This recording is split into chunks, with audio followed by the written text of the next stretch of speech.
Hello, friends. It's so nice to see you. Thank you, everyone, for being here. I'm Christiana Gaudet. I am your tarot fairy godmother. And as you can see, I'm not here alone. With me is Zuri from the Zuri shop. And she is here for the next hour. She's going to be leading us in a class on crystals for magic and divination and healing. So before I turn it over to Zuri, I want to simply thank everyone for being here. If you happen to be watching in the replay, that's great. If you're here with us live, we're happy to see you. Special shout out to all the members. We appreciate you. A special shout out to Marion K. Tarot. It's her birthday this week, so we're excited about that too. And I want to remind you, you get a double dose of free tarot goodness this week. Tomorrow, Tuesday, at 7 p.m. Eastern Time, I'll be back. I won't have Zuri with me, so I'll be sad and lonely, but you'll be here with me. And we're going to do the first 7 numbered cards of the Major Arcana. So the link for that is already up. You'll see in the description, both of Zuri's websites are there, yachtZuriShop.com and AskZuri.com. I think that's right. I'll make sure you correct me if it's not. Zuri, I'm turning it over to you. Thanks so much for being here. Hi, Christiana. Thanks so much for having me on your channel. So tonight we'll be talking about my top crystals for divination, healing, and magic. So my first one I'm going to be talking about is fluorite, which is this guy here. And fluorite's the official mascot of the Mercury retrograde, which started on May 10th, and I believe it's ending June 3rd. And since it's happening mostly in the sign of Gemini, we could use all the help we can get to calm down that monkey mind chatter and stay organized and focused so we don't miss important details during this transit. So it's my go-to stone when I need to retain important information, making it a good crystal ally for anyone studying for a test or trying to assimilate new information.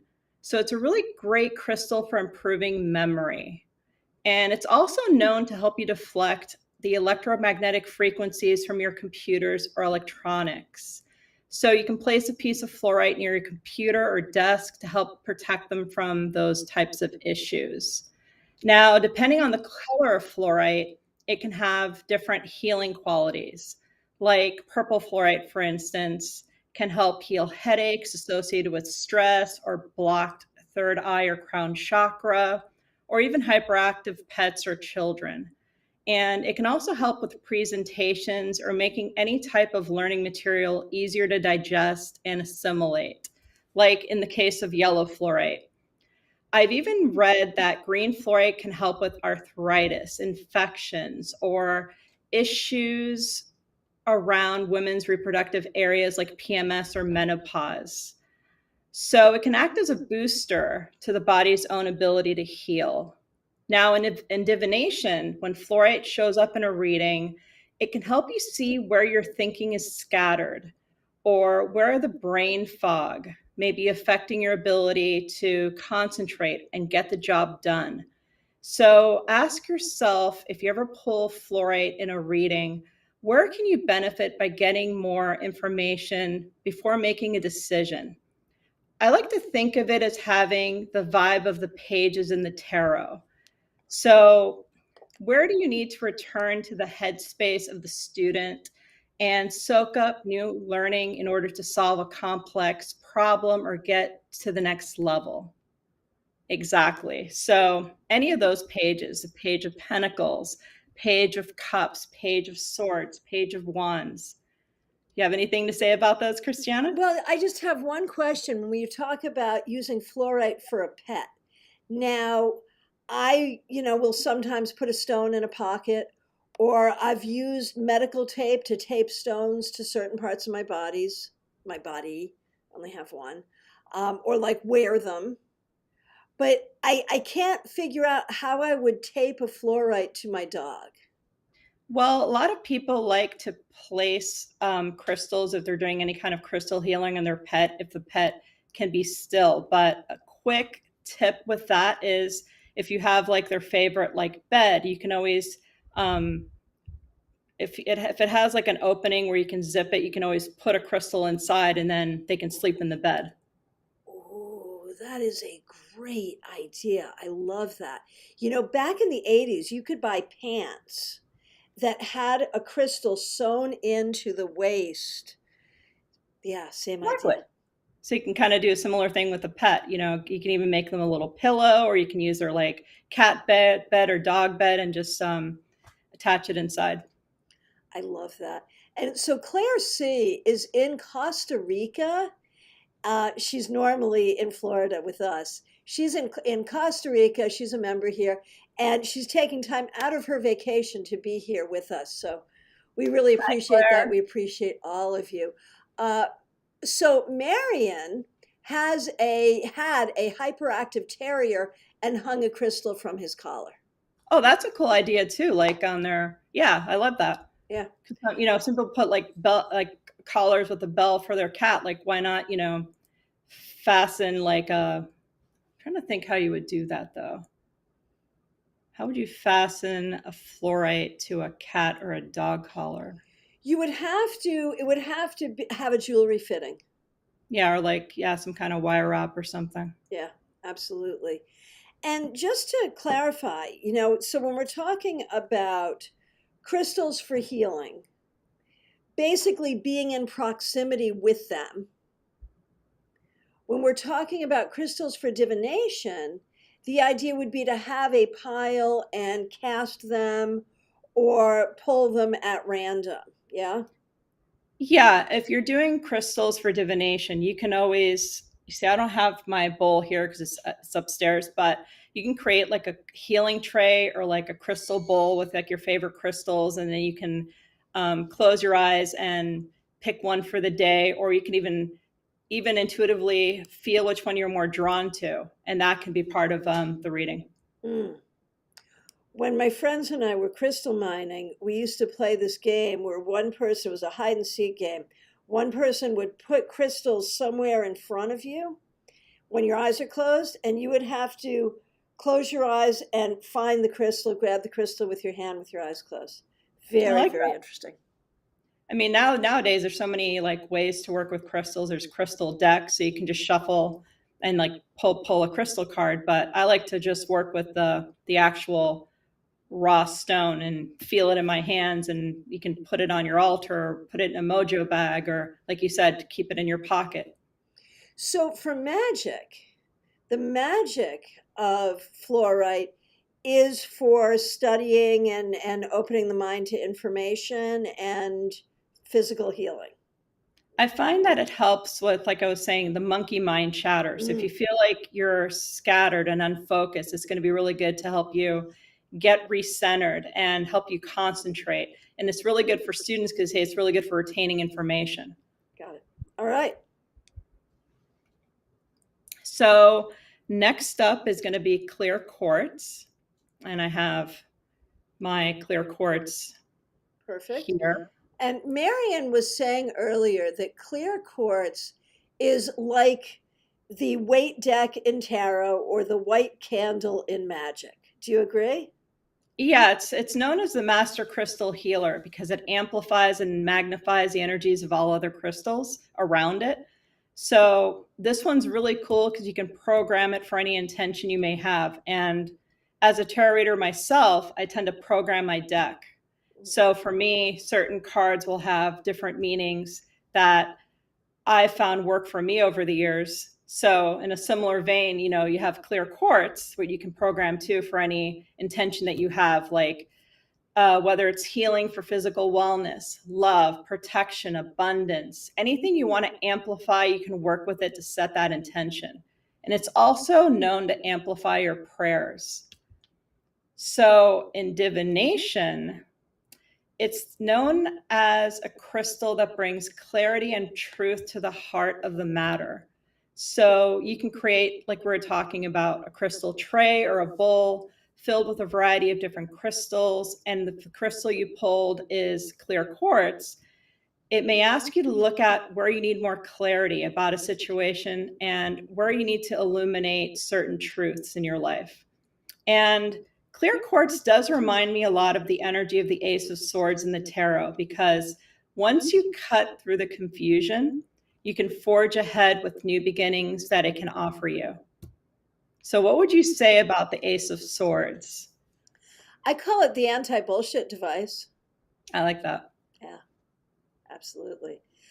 So, and I mean, clear quartz was the stone that I have experience mining as well.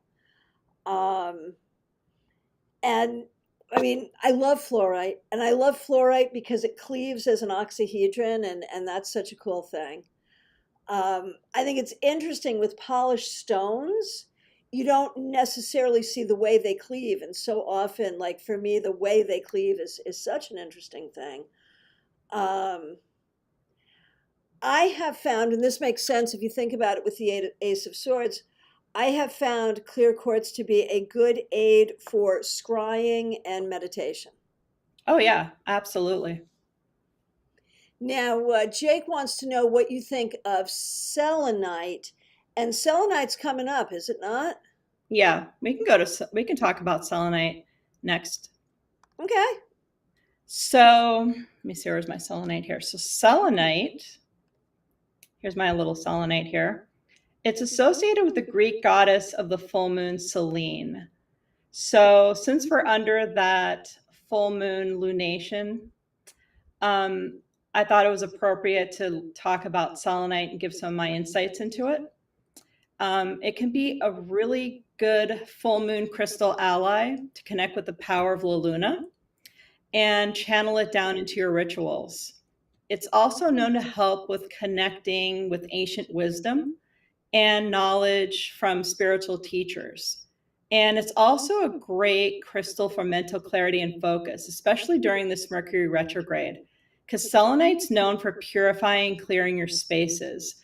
So you can place selenite on a window frame or a door sill to clear and protect your space.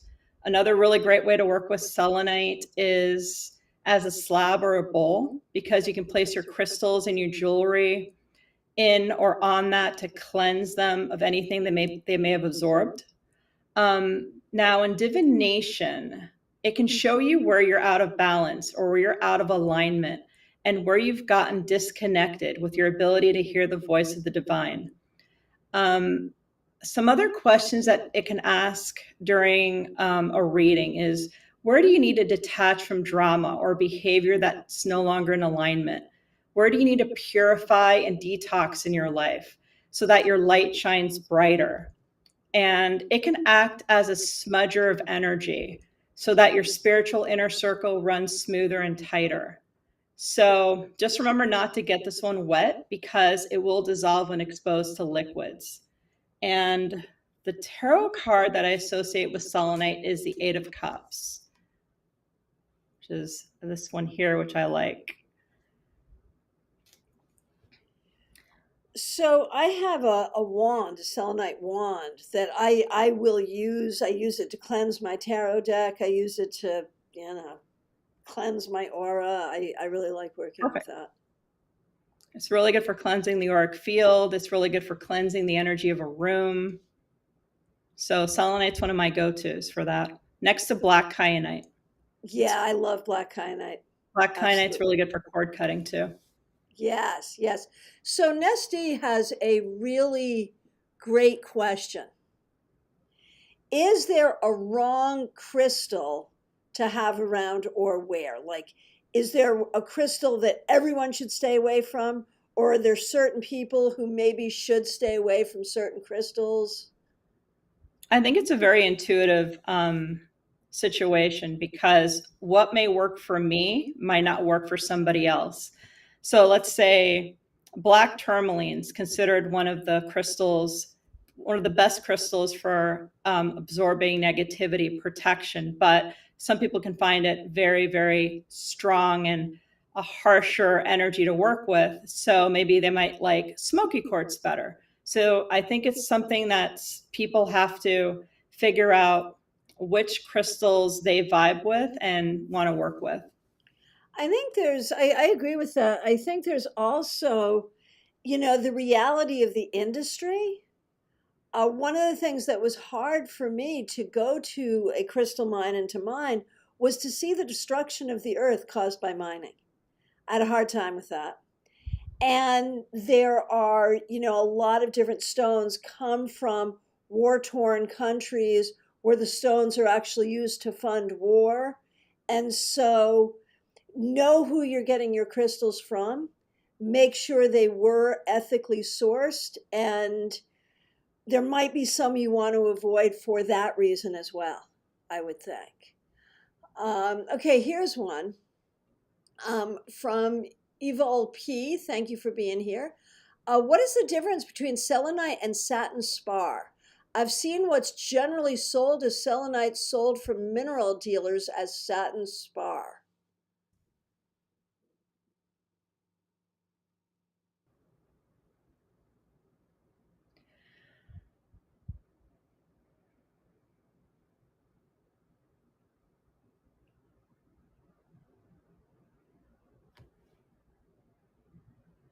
Thoughts? I'm trying to think how I would, because selenite's also known as satin spar. So to me, I've seen it where it's interchangeable. So is that just another name for it? It can be just another name for it. Fair enough. Okay, fair enough. Hey, Sally Larkin, nice to see you. Nice to see everyone here today. I'm glad you're here. Jake is excited about something to detach from drama. And this is the thing, is when you work with crystals, before we got going, Jake was asking around the concept of like, is this really real or is it more a placebo effect? I gotta say, give it a try because it really does seem to make a difference, I think.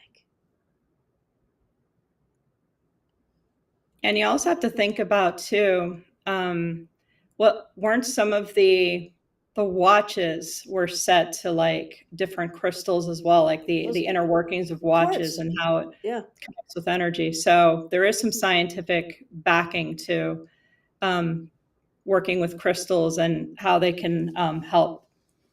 Absolutely. Absolutely. Okay, so 8 of Cups, selenite, also known as satin spar. And Nesty says spar is short for feldspar. I did not know that. Makes sense. So up next, I'm going to talk about celestite. So here's my celestite. And there was always this Black Crowes song that I love called She Talks to Angels. And that's what celestite reminds me of whenever that song would play on the radio. Celestite is known as the crystal that opens the gates to the angelic realm, and it rules the throat, third eye, and crown chakras. And it's a crystal that helps you see the spiritual tea, or actually helps you have spiritual tea with your heavenly helpers and communicate with them on a deeper level. So around the Samhain, I tend to work with celestite a lot when I want to connect with ancestral energy and connect on a deeper level because the veil between the worlds is thinning. So if you're someone who receives divine guidance through signs in nature, through numbers, through songs, through conversations with other people that give you the answers that you've been praying about, celestite is going to amplify more of that in your life, and you're going to see those signposts more clearly, especially when you've been asking for a sign and it feels like the divine drive-through window is closed for the season. So on a healing level, it's a crystal that reminds you that you're not alone, that you always have spiritual backup. That nagging feeling that you have about a situation with your body or a person or a situation may just be a sign that your A-team of guides and angels are trying to communicate with you and give you more insight into how to move forward. So when you work with celestite, trust what you're picking up and don't be rigid or stuck in how you need to hear the message. Be open to how your path may detour or change based on what's for your highest and best good. Christiana, didn't you also have a live stream a while back that you were talking about different signs like feathers in the Yes. environment. Yes, yes, yes, yes, yes, yes. So this is where a crystal like Celestite would come in handy to get more of those kinds of, I call them signposts. So, that's an interesting thing because sometimes, and you're a reader, so I'm sure you've had this, where a client who is recently bereaved want so badly to hear from their deceased, and perhaps we can bring a message forward. But their big question is, why aren't they talking to me? I figured they'd be talking to me. Are you saying that if they kept this stone maybe by their bed or near their body, that it might make it easier for their recently departed loved one to reach out or to Absolutely. be Like heard? I've even heard stories from clients that before their loved one passed, that they would come through in some way, shape, or form in the future as a butterfly. And then it might not have been right away, but maybe months go by, maybe a year goes by, and then all of a sudden they get that sign in their environment. It lands on them and stays with them for a while. Mhm. So this is definitely a great crystal to work with when you need to do that kind of divine connection. It could be deceased loved ones, it can be your spiritual allies, your angels, however it is that you want to connect with someone or something on a higher plane. So, a question. Um, are there maybe some people where crystals just don't work for them? Like how certain tarot decks, just like aren't for a particular person, or like the example here is pot, incompatible for this person, no matter what kind affects him negatively, but other people have a really good experience. Does that same thing in your experience happen with crystals? I think everyone can benefit from working with crystal healing or working with crystals in readings, but it just depends on, again, what they're vibing with. Because maybe for one, a tarot deck doesn't vibe, but they might vibe with an oracle deck, or maybe it's not, they don't vibe with any kind of card deck. They might like pendulums or, scrying or a different form of divination. So you just have to really find what really works for you and keep an open mind and try different things and stay open to the process. So next question. How exactly do you use a crystal for healing or magic? So for example, if quartz is for clarity, could you use it, like say you have a medical issue and you want the doctor to have clarity for diagnosis or treatment? How might you use quartz to bring clarity to the doctor? I have some ideas, but I'd like to hear from you. Remember earlier we talked about how you can program clear quartz for any specific intention. So if we take the example of helping their doctor find clarity, then they would be programming that clear quartz for that specific intention, or to help them find the right team of doctors that can finally give them a solution or a treatment plan that gets the ball moving in the right direction. So now when you say program, how do you actually do that? You would hold the crystal in your, usually it's your left hand if you're right-handed, as so. Like this one here, of course, is a clear quartz palm stone, but I like them because they stand up. And you would hold it like this, and you would visualize a type of outcome and work that you want this crystal to help you with, guide you towards, and you would set those intentions into the crystal. Similar to how you would shuffle your tarot deck, and let's call it programming, setting the intention of what you want the tarot to be helping you with on that specific day in that specific reading. So you can do the same thing with clear quartz. Sure, sure. For me too, the breath is really important. Like I'll breathe on it and I will set my intention visually, like seeing it, so seeing the doctor saying, okay, we've got an answer, seeing that, breathing it into the crystal. And then I might even take a picture of the doctor and put the crystal on the picture. That works too. And you can also work with like we talk about a lot in a lot of these live streams, you can work with moon cycles. Depending on the moon cycle and what its theme is, you can bring that into it, infuse that energy into it. Since clear quartz, and here you can see it's polished, then you can, if you work with, let's say, ritual oils or essential oils, you can rub it into the crystal to layer that magic into it as well. But not your selenite wand. Not your selenite, because it'll dissolve with liquids. And next question, best source for purchasing crystals. What's your website? Yatzuri.com, YATZURI.com. And Zuri is one of my favorite crystal dealers. I will always go to her first if I'm looking for a particular stone. Oh, thank you. Sure. I'll type it in the chat too. And Evil P says, my take on using crystals is that it's a tool to help facilitate a desired outcome.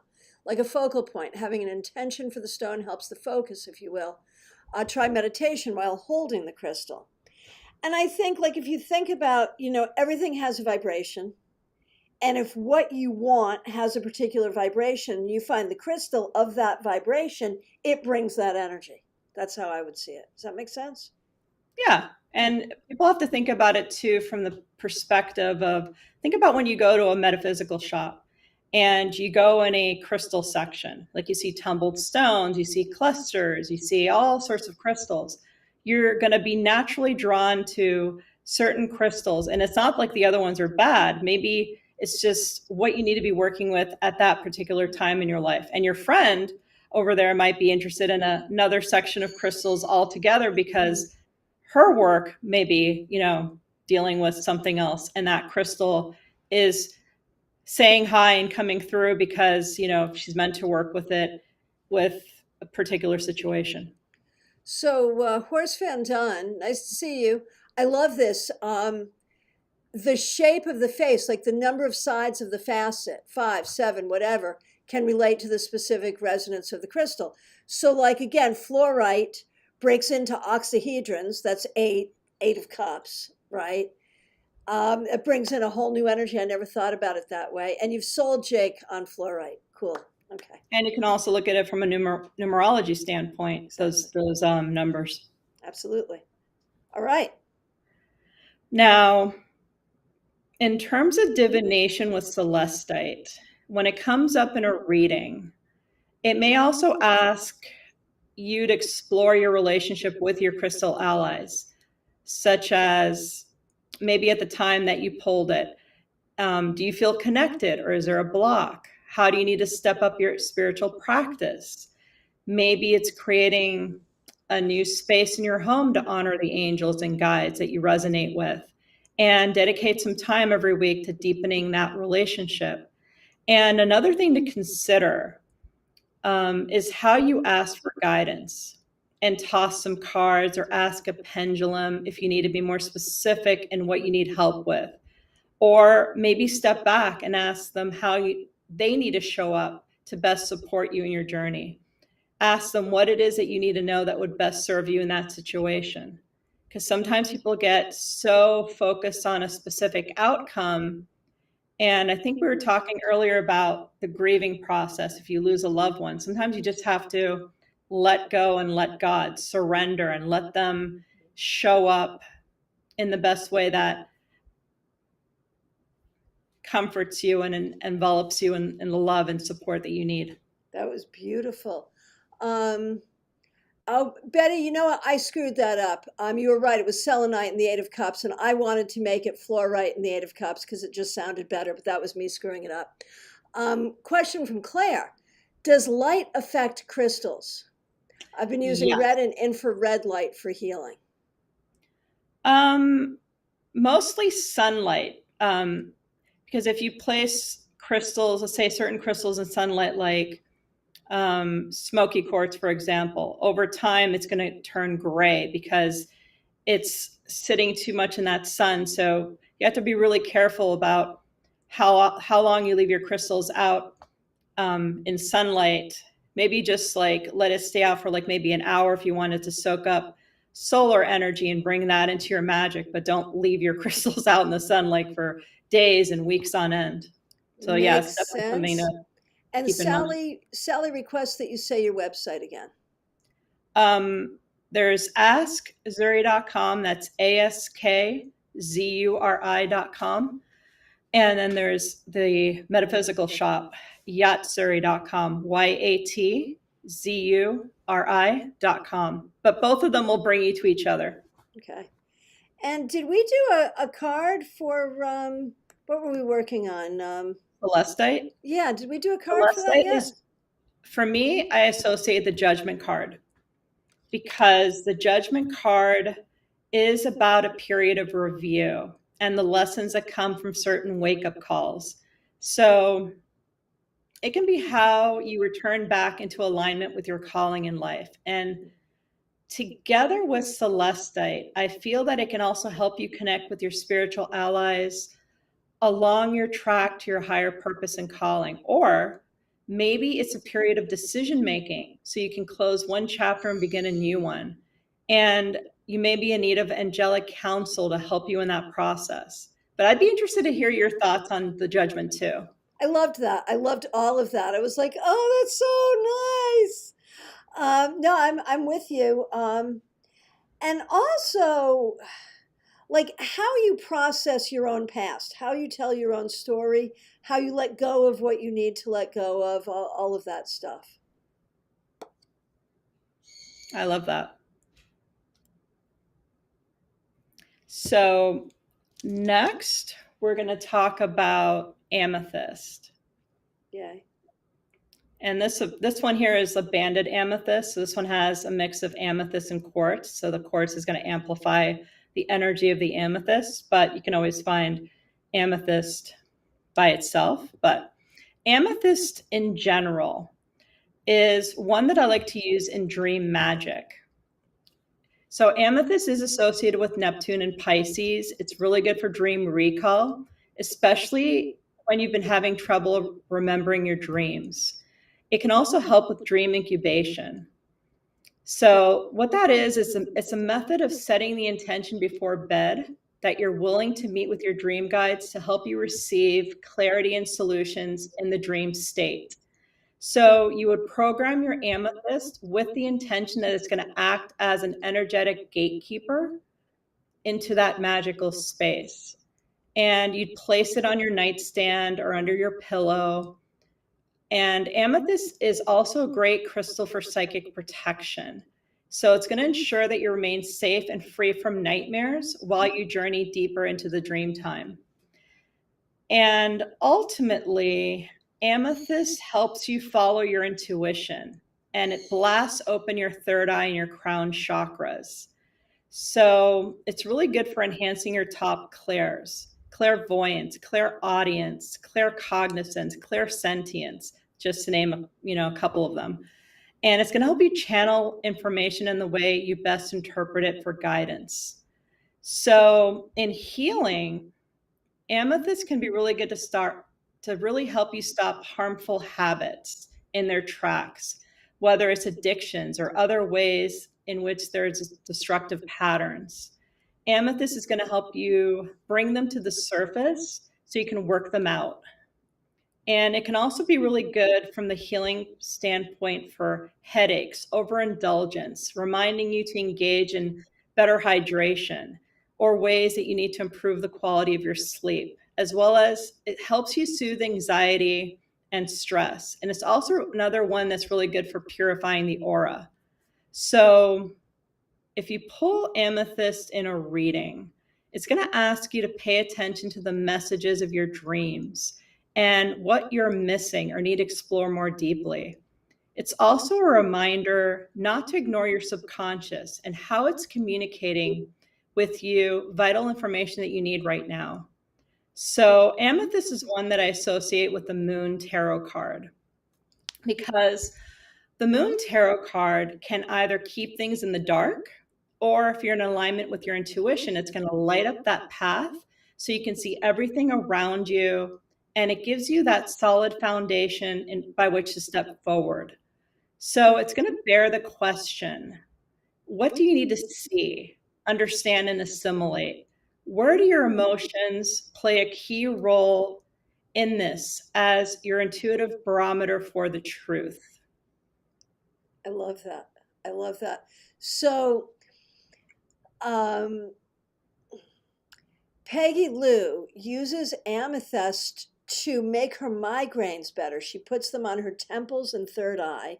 And Perfect. Betty says amethyst will also help a hangover. I love that. I love that too. I Yeah, absolutely because do. it's associated with the third eye and the crown chakra. So it's It's definitely used in healing of migraines and headaches. fabulous.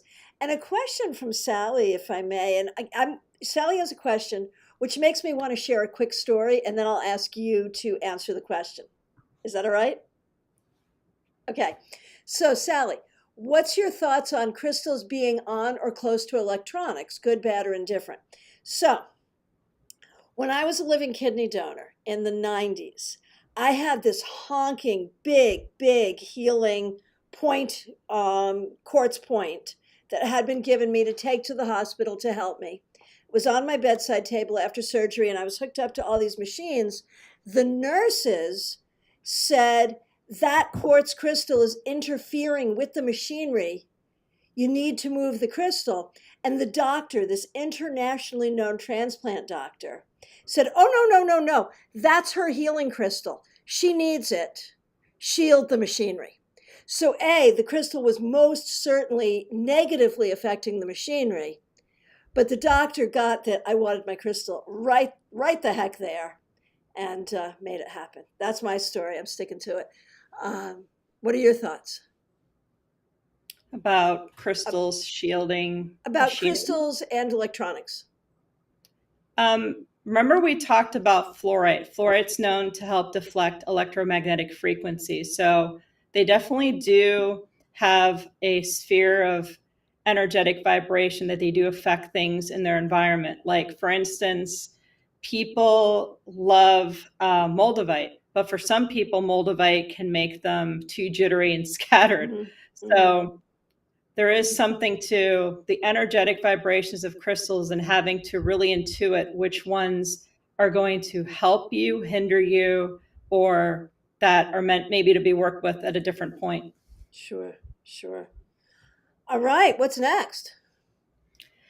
So, one of our favorites, and everybody knows this crystal very well, is rose quartz. And here's rose quartz. And I've always said that nothing of a lower vibration can exist in the space where love grows, because love raises your energy and elevates your consciousness. So, this is a crystal that fosters forgiveness, compassion, and heart chakra healing. And it also helps to restore trust. And it's going to help to open you up to the giving and receiving of love that can be selfless. So, if there are emotional wounds that you have to heal or a relationship that needs repair, working with rose quartz can surround you in cosmic hugs where you stop being so hard on yourself. And in healing, it can ease grief, stress, anger, so they don't live in your heart and show up as physical imbalance. It can soften your words so the delivery is sweeter and kinder. When you need to attract in supportive partnerships or a new love, you can add it to your altar to set the intention of what types of people you wish to attract into your life. And this can be a great crystal ally to work with during a new moon, for example, for those new beginnings that you want to create. So, in divination, when you pull it in a reading, it asks the question of how is love showing up in your life? And are you being the type of partner that gives yourself the love you need? How are you showing up to support others with kindness? And where can you create more love and understanding in your own life? Is it a time to create a care package for someone or give of your time, energy, and resources in a more loving way? So for rose quartz, you can often look at rose quartz as the Ace of Cups in the tarot, that energy of new beginnings and love. making sure your cup is full and that you're not depleting yours to make someone else's filled instead. That you show up from a place of love, and that in order to attract the types of loving, supporting relationships that you want and need, that you're going to have to act, I would say, as a mirror through your actions and in the words you say to yourself and about yourself to others. I love that. That is fabulous. So, Sally, I thought of that story. Right. So, Sally and I have known each other for a long time.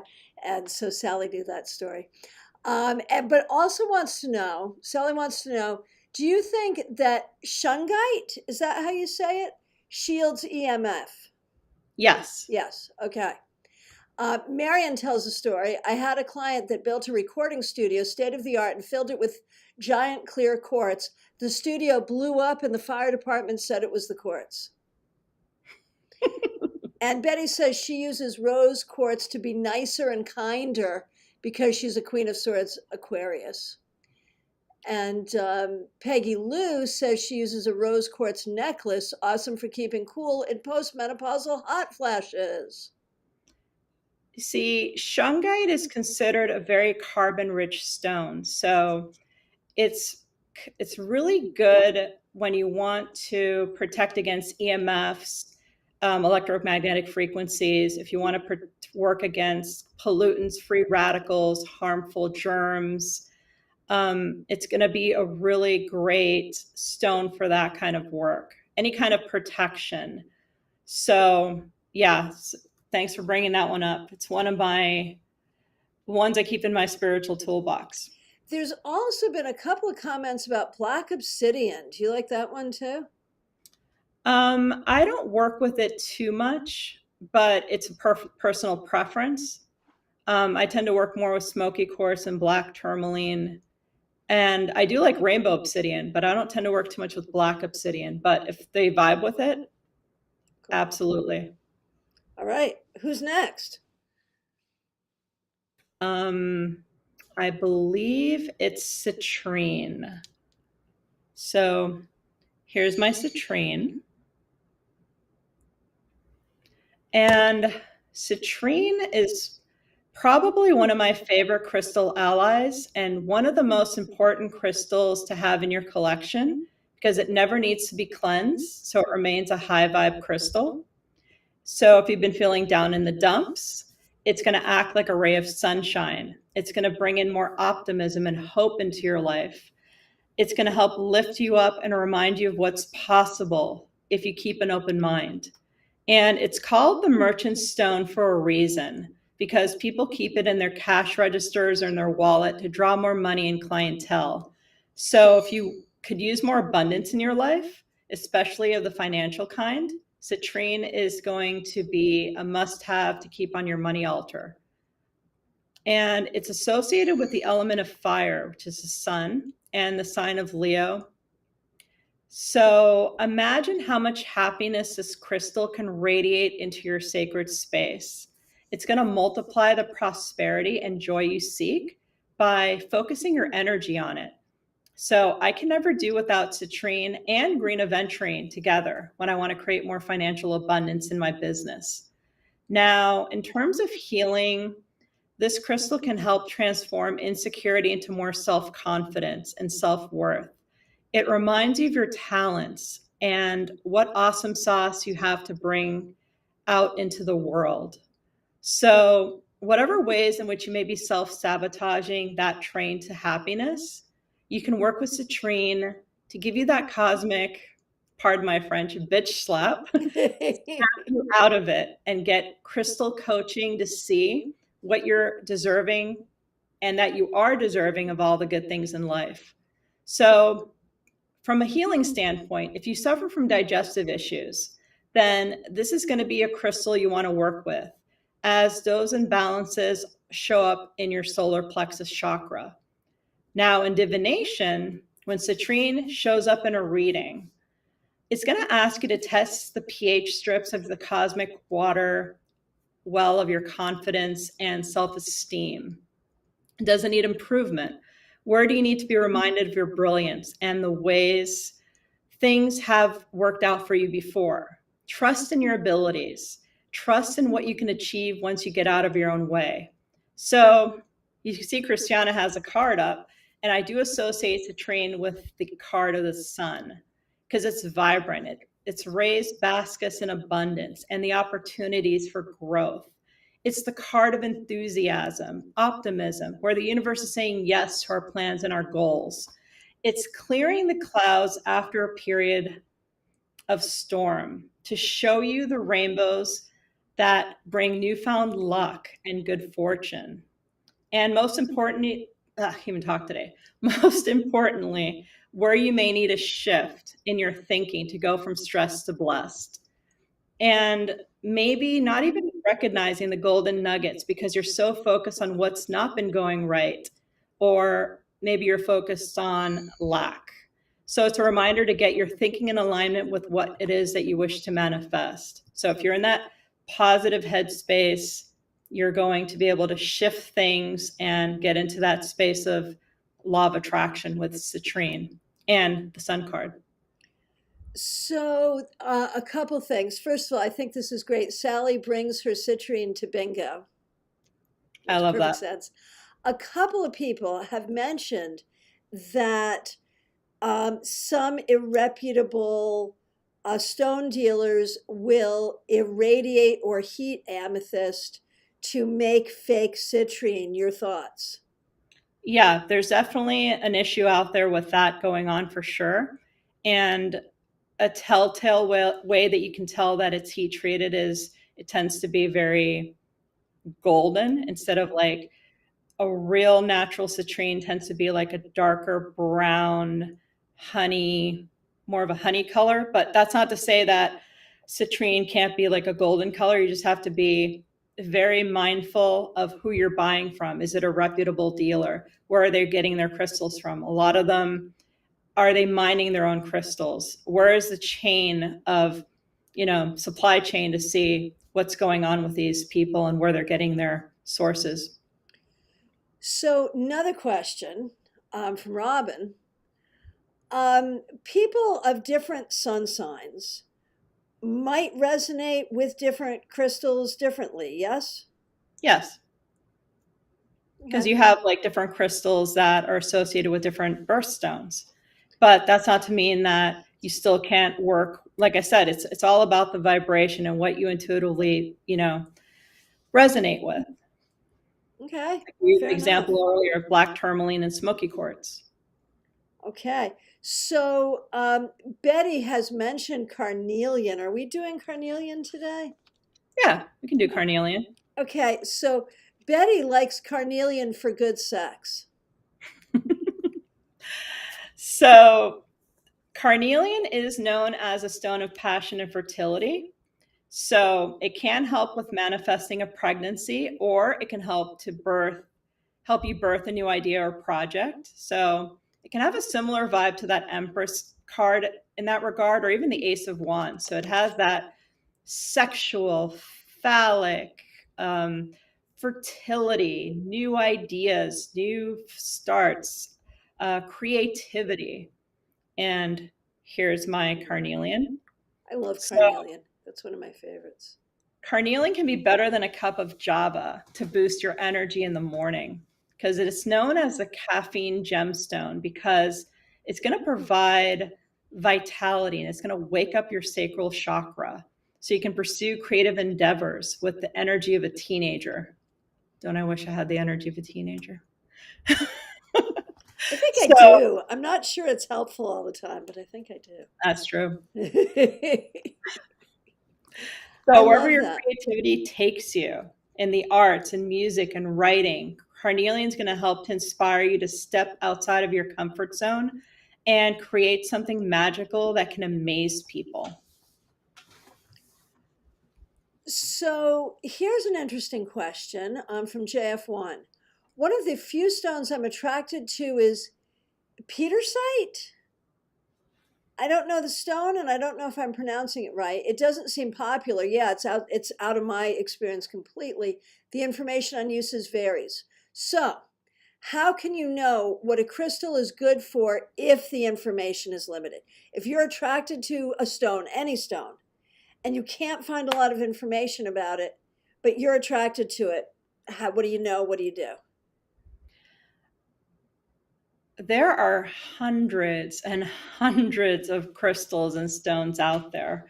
So at some point, you're going to find people have written a book and covered something about that stone. But at the same time, I always encourage people that when you're working with stones, take what resonates and discard the rest. And if you think about it, a lot of people that have written books are talking about their own personal experiences working with the crystal in meditation and their rituals. So it's these intuitive hits that came to them. So what they may be telling you a crystal is good for, you might find in your own meditation practice can be completely different. So you have to trust yourself as you're working with this crystal or stone and see how it shows up for you, how it speaks to you. That's a good point. That's what I would say about that. And Petersite, I think, is a great stone for creating deeper spiritual awareness. It's also really good for peace. So those are some of the areas that Petersite's really known for. It's known as a stone of transformation and helps with spiritual or psychic work. But that doesn't mean that you might work with Petersite and find that it works in a different way for you. You just have to see what, just kind of experiment and see what works for you.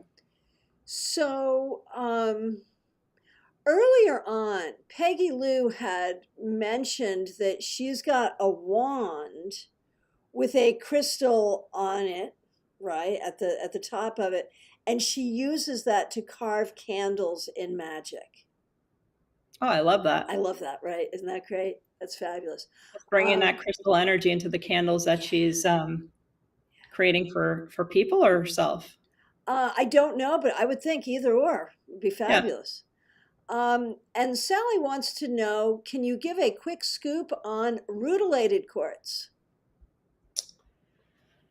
So rutilated quartz, I wish I had the stone here. It's connected with the higher realms. It's known for helping to elevate, amplify intention. It's one of those, they call it like a really good illuminator of spiritual awareness and spiritual growth. It helps to help you lose negativity and helps you let go of the past. Just trying to think of some different ways I've worked with rutilated quartz. It can also have a very good purifying and cleansing effect. So I found that if I place it in an altar space and first I start by clearing my space with selenite, I might work with rutilated quartz to kind of give that extra punch to my magical working, because it's really good for helping you step into that sacred space and get some deeper results with your magic. Does that make sense? Absolutely. Absolutely. And Ashley wants to know what your take is on moldavite. Moldavite is a tricky one. Some people really vibe with it and some people don't. So a lot of people like to work with moldavite because it can help you work through traumas and patterns that you're ready to outgrow.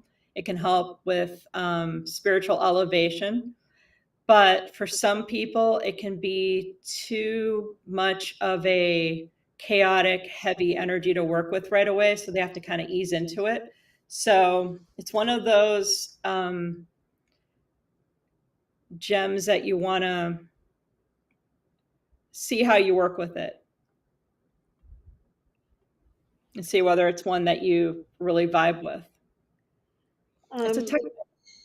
I have also heard, I don't know if this is true though. I'm looking it up to see if it's true. What country is, okay. No, see, it's wrong. I was wrong. Moldavite primarily comes from the Czech Republic. There's some stone, I forget what it is, that comes specifically from Afghanistan, that is like used to fund the Taliban, but it's not Moldavite. I thought it was, but it's not. So that was useless information from me. Sorry.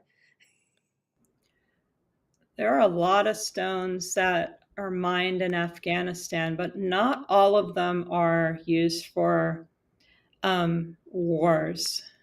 Because you have like stones that come out of Afghanistan, like lapis lazuli, or even rubies and emeralds, kunzite. I mean, you just have to make sure, again, you're buying from a reputable source and know the supply chain of where they're getting their goods from. Right. And Jake mentions Moldavite comes from a meteor impact. And JF1 mentions lapis. Yeah, I think that is exactly the one I had heard of. Marion loves Moldavite because it makes her feel stoned. See? There you go. So, do we have time for one more stone? Yeah. Ask them if they want to know more about maybe a luck stone. We can always go over green aventurine, or if Oh, they want fun. something Okay. for physical And healing. Jake wants to know if you've heard of Neptunite from Greenland. No, No, I'm I not haven't familiar with either. that one. Okay, so Aventurine for luck. Okay, go ahead. So here's my green aventurine. And there's no D in that word. When I was young in the 80s, I always called it adventurine. Like you take it on your adventure, but there's no D in that word. No, Aventurine. there's no D. Yeah. So now we're getting into the luck and prosperity stones. So green aventurine, people tend to carry it or keep it on their altar when they're gambling or playing in games of chance to increase the odds in their favor. Because green aventurine can open up new avenues for luck and good fortune. So that's why you see it a lot in bracelets and necklaces to attract that energy to them. So it's going to create new opportunities for growth as an entrepreneur too. It reminds you to take a chance on money making possibilities. Now, in healing, it can help with all forms of physical wellness. But I've read that it's especially good for panic attacks or inflammatory issues, metabolism, or to keep you safe during travel. So, for the accident prone, it can boost your luck so you enjoy yourself and have fun. Now, in divination, it begs the question, are you recognizing your luck? Where do you need to practice more of a gratitude mindset to attract more blessings and opportunities? So when you pull it in a reading, it can act like the Ace of Pentacles to show you that things are about to improve for the better financially and that your luck may be on the mend. And it's also a reminder to look at your prosperity rituals and see what needs to be added in to call more luck and anchor in that type of magic into your life. I love that. And so you've mentioned a couple of things when we talk about money magic with both Aventurine and Citrine. I like to pair them. Putting them in your cash box, in your wallet. If you have an altar for money magic where you might burn a green candle, where you might have your Ace of Pentacles, Ten of Pentacles. What else are really good cards for money? Those would be my favorites. Ten of Pentacles, Ace of Pentacles, Six of Pentacles, Nine of Pentacles. Nine of Pentacles, all that. And that would be a good way to draw money, to bring money in. Even create an altar to Lakshmi, the goddess of prosperity and good fortune. You can add your citrine and your green aventurine in honor of her, and then bring in the tarot cards that help to anchor in that magic. That could be a good way to work with it.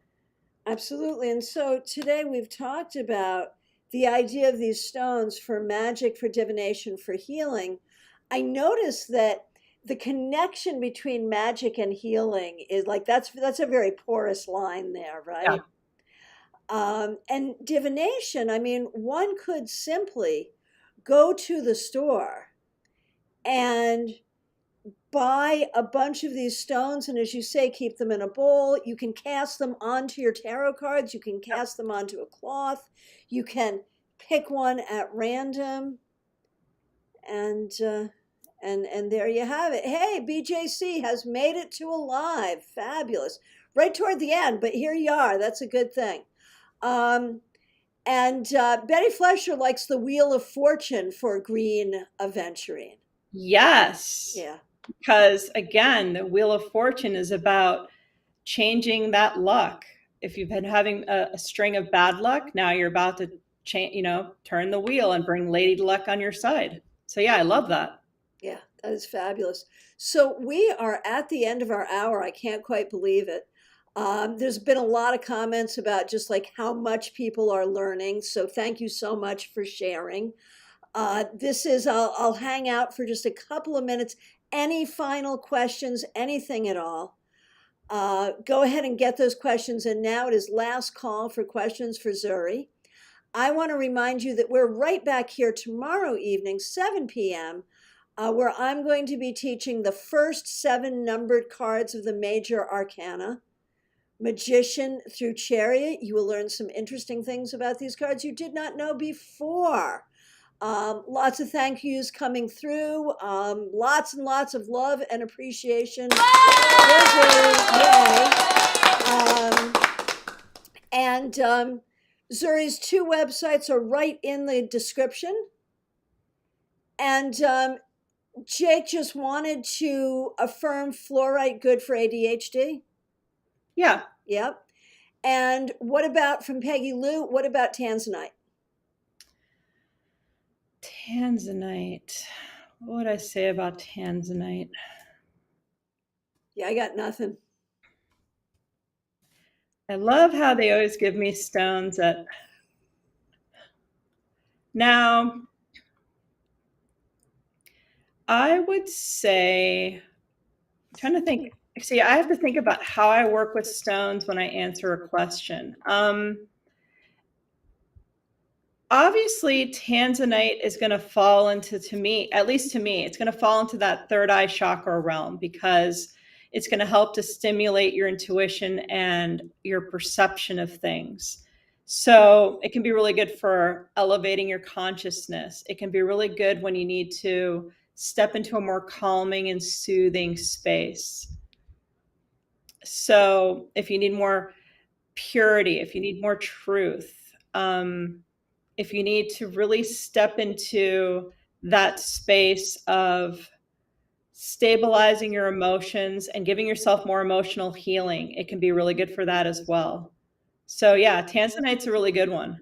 And it can also really be good. I've read about tanzanite and I haven't experienced it too much in my own healing practices, but people have said that it's really good for dissolving old patterns of disease and karma.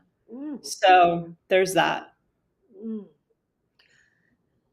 Oh, I use the applause sound effect for Zuri, and it scared Sally's dog. My apologies to Sally's dog.